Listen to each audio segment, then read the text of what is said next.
This is a Momentum Media production.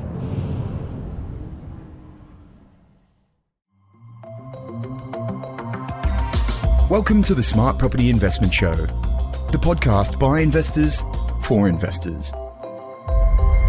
Hello, everyone. Welcome to a very special episode. Today, we are all about unpacking the budget, which was handed down on Tuesday night by the Australian federal government.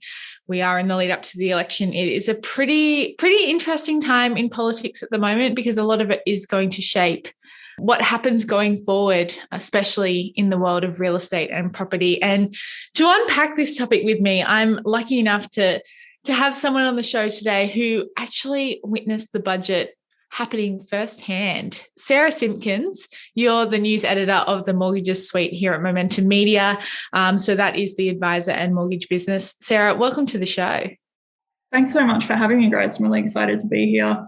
It's pretty cool. I love when we do get the chance to sit down and chat, and obviously being colleagues and friends, we do it a bit, outside of this. We haven't actually been on this show yet to talk things through like this, but I can't wait because I want to hear from you firsthand. You've just come back from Canberra. You got to go down there and sit in on the lockdown, which is where the journalists go and they get a copy of the budget under embargo. Talk us through that process, because so many people wouldn't actually know what goes on budget day. Yeah, so this was my second year in a row going. I went for the first time last year and I was kind of overwhelmed by it all. Most are aware that's a little different to how it was pre-COVID. I believe all the journalists used to be locked up in one giant room together.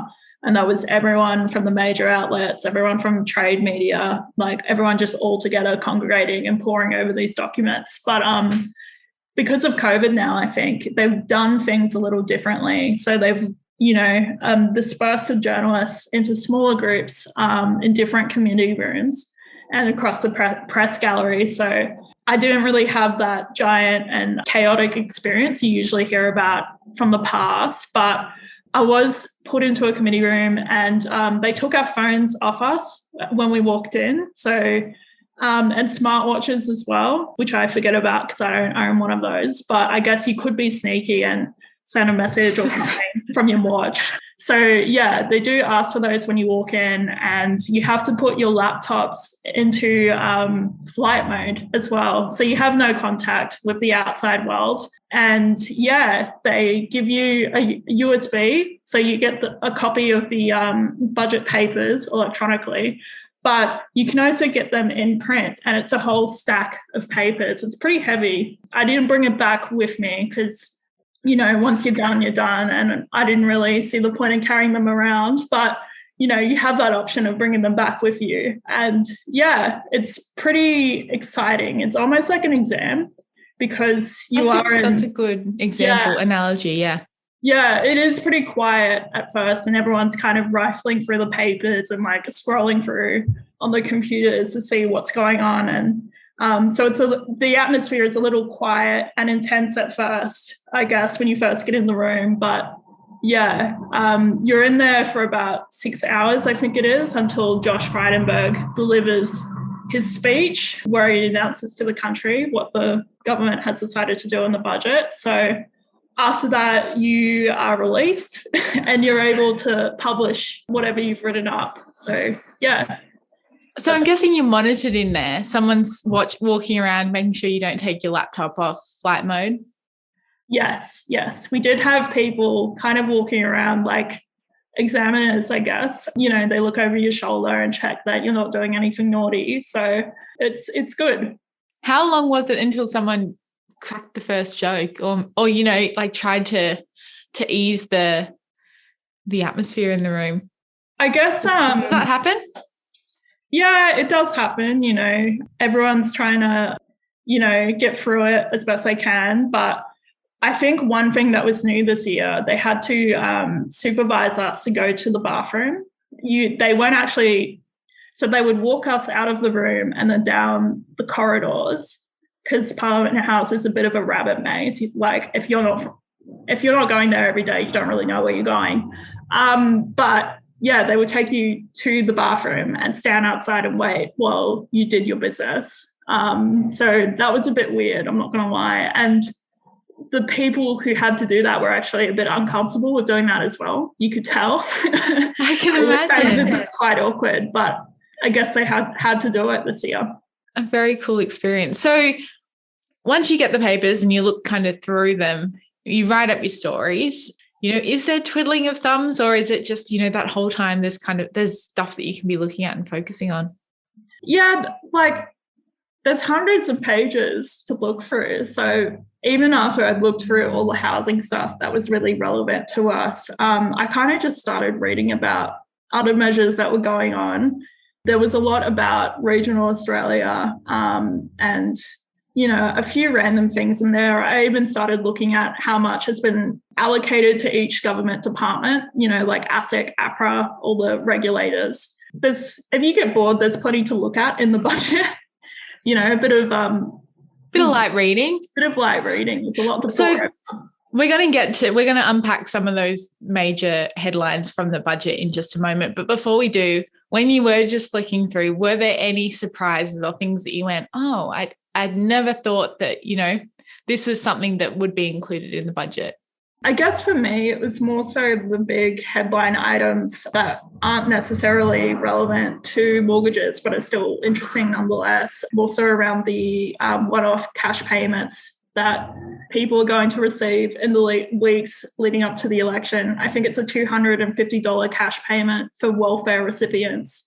So it was interesting to note that. And I think a lot of people, when they look at this budget, they think of it in terms of what kind of sweeteners is the government trying to distribute in the weeks leading up to the election. So it's interesting from that standpoint. For sure. And we're going to get into some of those in just a second. We'll take a quick break. We'll be back soon with more from news editor at Mortgages at Momentum Media, Sarah Simpkins. Creating wealth through property investing starts with getting the right finance in place.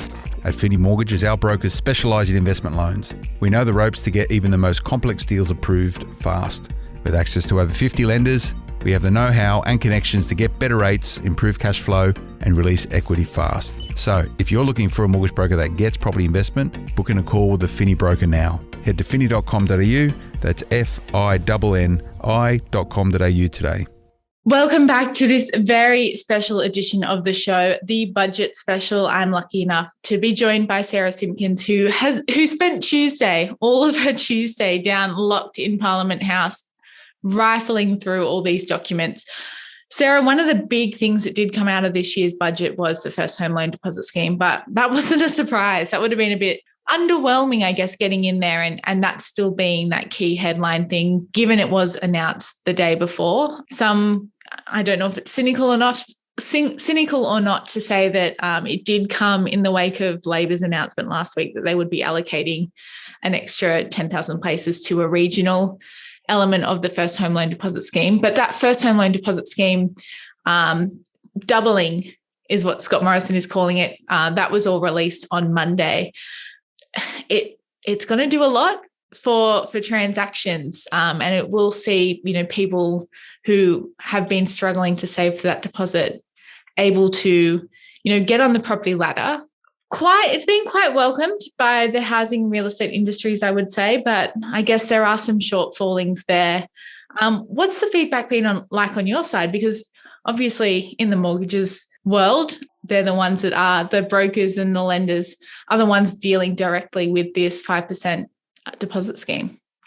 There's been a lot of support, for the first home buyer scheme and, the family home guarantee. And I think what was the one they used? Home Builder was the other one as well that was specifically for building new properties. A lot of brokers see it as a good thing because, as real estate agents probably know, the biggest barrier for most people to getting into property is saving up the deposit, especially with the cost of living going up, rent being what it is across the major cities. It is difficult for a lot of people to be able to save up a 20% deposit. So anything that takes away that barrier and takes away the need for lenders' mortgage insurance is seen as a good thing for a lot of people. I think where criticisms have come in, though, is when you bring in a measure like this, you increase demand, you increase a lot of people's borrowing capacity. If you're not increasing supply on the market at the same time, you're injecting a lot more cash into the market, but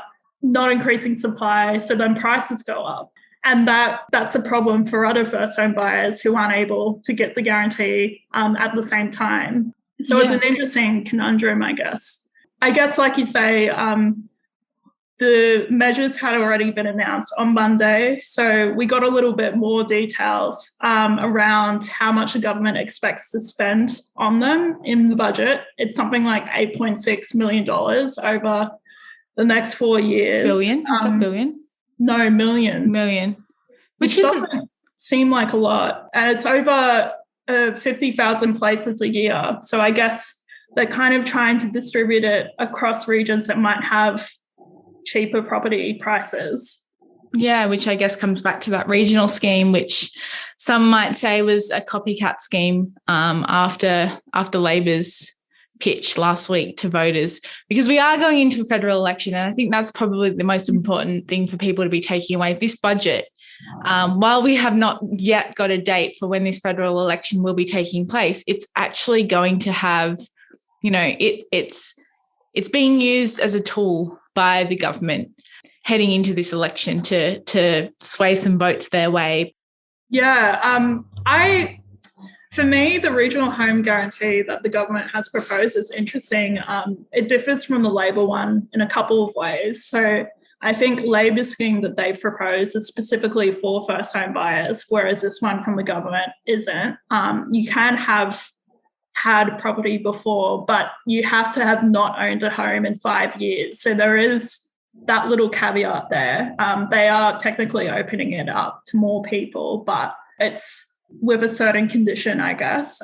The scheme, it's subject to legislation being passed. They want it to start from October, but I guess that depends on, legislation process. So they could... And who wins the election, really. Yeah, exactly. So a lot could change. They could adapt that scheme. They could get some feedback, or they might not even win the election, and we might see the Labor version instead.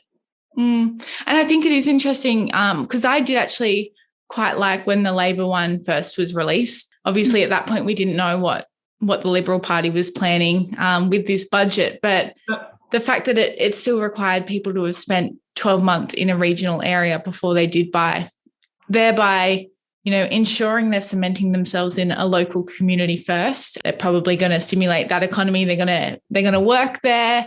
They're going to spend 12 months of income on rent, which is a good thing for investors as well, because there's that increased supply. And if you see a lot of people doing that, considering what we've seen recently in the context of COVID-19 driving people out of the cities and into the regions, I think really both schemes bode well for more regional investment.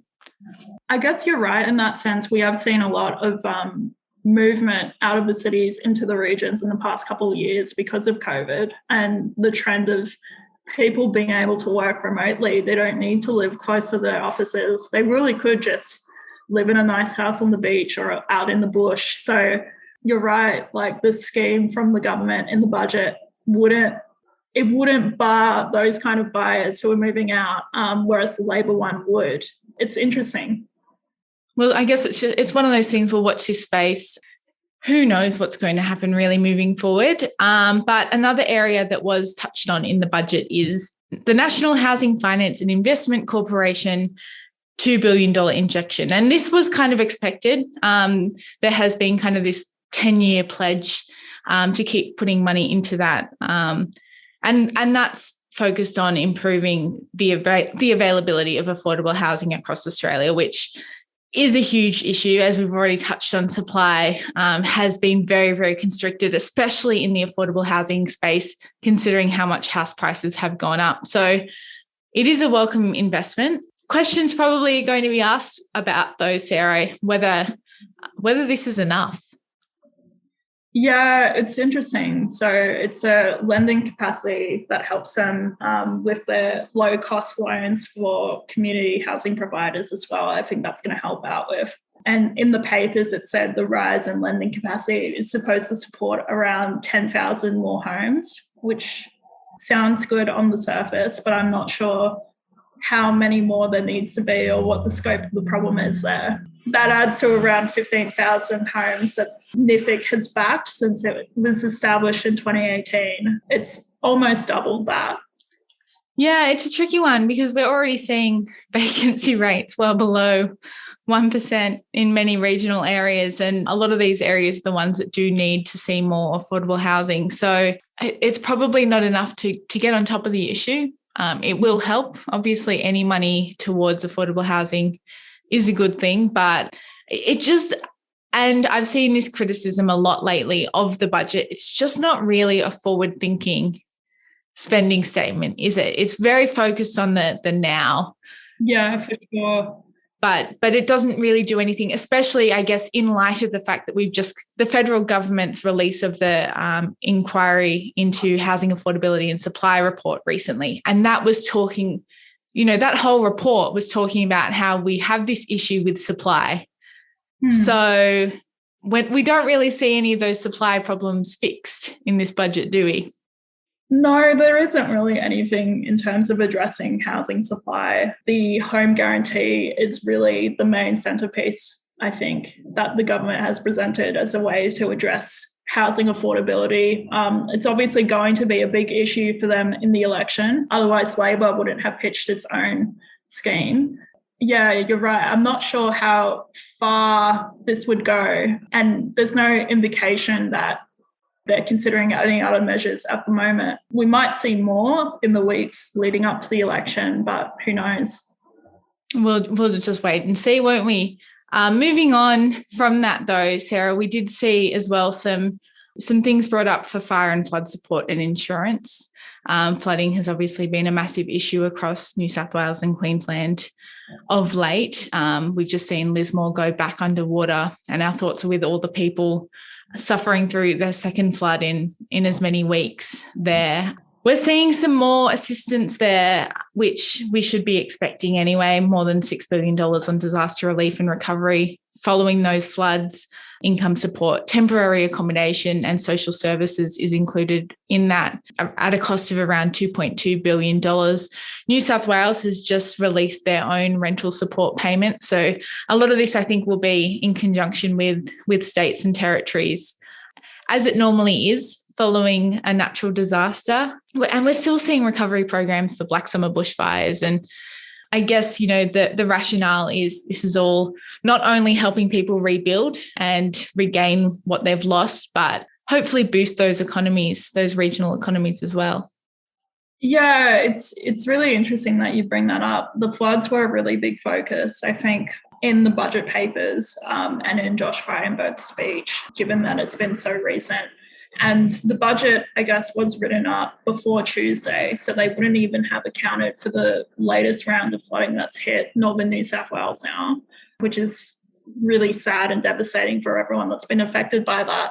I even noted when I was reading the papers, it talked about how the full cost of floods damage is kind of impossible to assess right now, and it probably won't be fully realised for a few years. So it's unclear how much recovery and rebuilding is going to cost the government yet.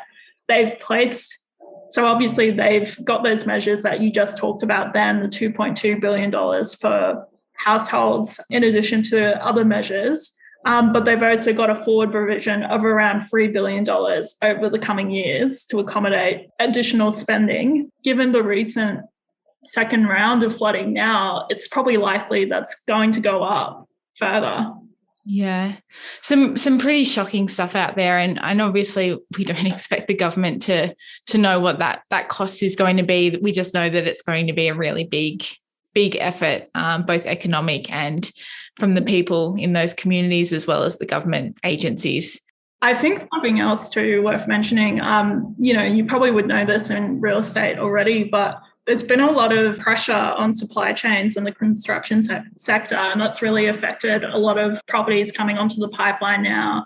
I know a few builders have collapsed as well, and there's a lot of pressures in that sector. The budget papers did talk about how the floods recovery, as people try to rebuild and the communities, that's probably going to place a lot more pressure on those already constrained supply chains in the construction sector. So it's tough out there. Yeah, for sure. I think we'll probably will see some more, talked about this in the lead up to that election. It's going to be a fairly contentious. It unfortunately has become a political issue with climate change, and that would be opening a whole nother barrel of worms there. But even just with the insurance scheme, the Northern Australia insurance scheme that is coming in, the Morrison government has reiterated its spending. That's for cyclone and related flood damage, the reinsurance pool coming into effect from 1 July 2022, backed by the $10 billion government guarantee, aiming to promote resilience in Northern Australia, offering discount for properties that have undertaken cyclone mitigation, informing natural disaster planning and preparation for future disasters, trying to, Scott Morrison has previously said it's also, as well as reducing the cost of insurance for residents and businesses who are living and operating within those areas. There's also the aim that it can, provide that guarantee that even if the worst does happen, there's money there to support the rebuilding of these communities and encourage people to be living and working in Northern Australia as a great place to be. So that obviously that insurance piece was put into this budget. It's been a long time coming. We knew it was coming. There's no real surprise there. I guess just that confirmation that it should go ahead from 1 July 2022. I think it was bipartisan. So even if there is a change of government, nothing's really going to be changing there. I guess the broader question then comes in, Sarah, around climate change and whether there's enough in this budget to be supporting Australia's efforts in mitigating the effects, especially given, and we talked about this earlier this week, CoreLogic has released a report saying that up to $25 billion worth of coastal properties across Australia are at risk of negative impacts due to climate change. Yeah, there's been a lot of criticism around this in the budget. I think it's funding for climate change prevention measures has actually gone down. At the same time, obviously, they're trying to invest in recovery efforts for floods and other natural disasters. So I guess there is the question of whether there's too much reacting to things happening and, extreme weather events rather than actually looking forward and preparing for the things that are inevitable, I guess. I think we were just talking about this minutes ago around housing. Are we trying too much to react to things as they happen now instead of looking forward? Definitely an interesting question. We're going to take a quick break there. We'll be back soon with more from Sarah Simpkins. Welcome back to this very special episode. We are unpacking the budget with Sarah Simpkins, who spent all of Tuesday locked in a room at Parliament House, rifling through papers. Sarah, thank you so much for doing that. Pretty strong effort, and the stories that you managed to create from that are pretty incredible. A very unique experience to be in as well. Not many people have to spend 6 hours locked in a room at Parliament House. Many people wouldn't want to spend 6 hours locked in a room at Parliament House.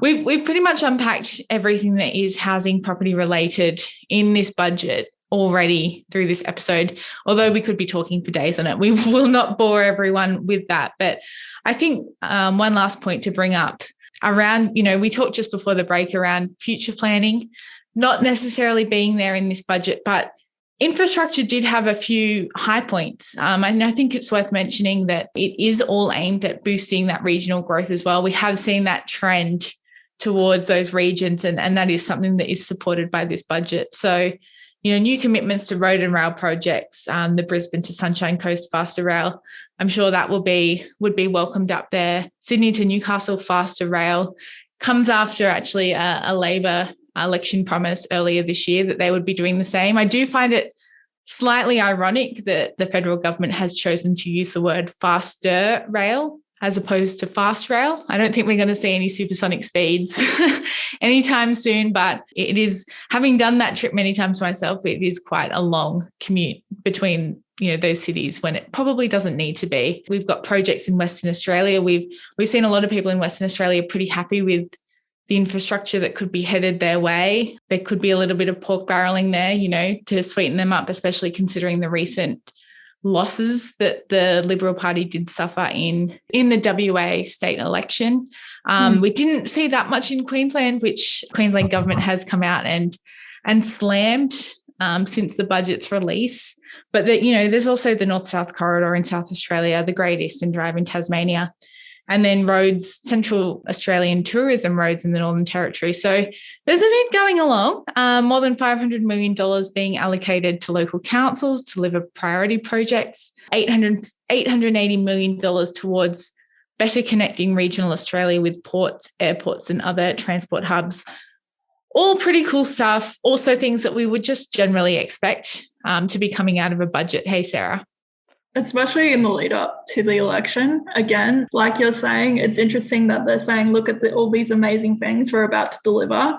Faster train rides does sound pretty good, but yeah, it's an interesting one. The Queensland thing really did surprise me, given that so many people have been moving up there recently. You would think they'd be accounting for a rising voter base up there, but yeah, it is an interesting one. I think it is just something, as much, I know I say it way too much, but it's just one of those things, watch your space. While we still don't even have a date for the federal election, there's just so much speculation. We could be here for days, Sarah, if we tried to nitpick every single thing and why they've put certain policies in place. But I think that's pretty much it for what was sort of relevant to the property and real estate industries within this budget. We did see also some things for small businesses, which will receive some extra tax breaks there when it comes to upskilling employees and transferring to a digital workforce. And I'm sure there are plenty of people who are also interested in that. We are recording this episode ahead of Labor's reply to the budget, which should be coming tonight. That will be something that we're also going to be unpacking over the coming weeks, because again, we're in the lead up to an election. Everything's on the line for both parties at the moment. There's a lot of debates going on as to where money should be spent. So there's no real point with us speculating any more than we already have, Sarah, today. But I really, really appreciate you taking the time. I know how exhausted you must be after Tuesday. So thank you. Thanks for giving us a little bit of an inside look at the budget and what it actually means. No, thanks for having me on, Grace. It was really fun to unpack it all with you. Bit of a good debrief for you, if anything. Yeah, for sure. I hope you did enjoy this episode. Please like or review us on whatever platform you're using to listen in. And if you have any questions, just send us an email. We always want to hear from you. We're obviously going to be unpacking this budget and what it could mean for the upcoming federal election over the coming weeks. Plenty more insight and information still to come. So keep an eye out on the website for that as well. Stay up to date with us on our social media, Facebook, Twitter, LinkedIn. But that's all we have time for today. Thank you so much for listening in to this very special episode. We'll have more insights for you next week.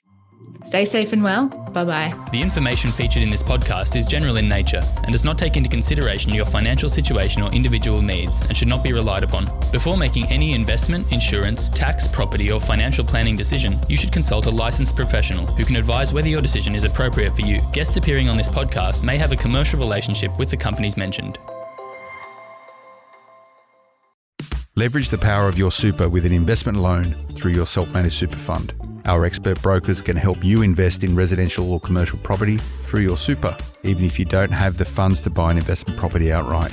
At Finney Mortgages, we have access to the lenders who specialise in loans for self-managed super funds, so we can maximise your loan amount and get your loan approved faster. To secure your financial future, book a call with an experienced Finney broker. Head to finny.com.au. That's FINNI.com.au today.